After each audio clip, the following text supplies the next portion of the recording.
Son nom ne figure dans aucun manuel d'histoire. Et pourtant, sans elle, des milliers de femmes africaines n'auraient jamais eu la parole. Elle s'appelle Fatou Sow. Et aujourd'hui, je vais vous raconter l'histoire d'une voix que beaucoup ont tenté de faire taire.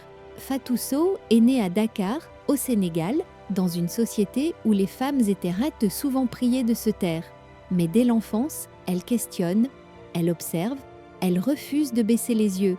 Elle rêve d'un monde où la femme ne se contente pas de subir, mais d'agir. Elle poursuit des études brillantes jusqu'à obtenir un doctorat en sociologie. Une première à une époque où l'Afrique francophone comptait encore ses intellectuels sur les doigts d'une main. Mais Fatou ne veut pas seulement comprendre le monde, elle veut le changer. À l'université Cheikh Anta Diop, elle enseigne la sociologie avec une passion rare.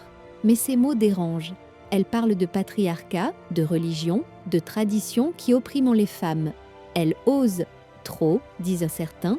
Elle rejoint alors un réseau international, Femmes sous loi musulmane. Là, elle documente, elle écrit, elle dénonce. Dans ses travaux, elle montre que l'islam n'est pas toujours le problème, mais que son interprétation peut devenir une arme contre les femmes.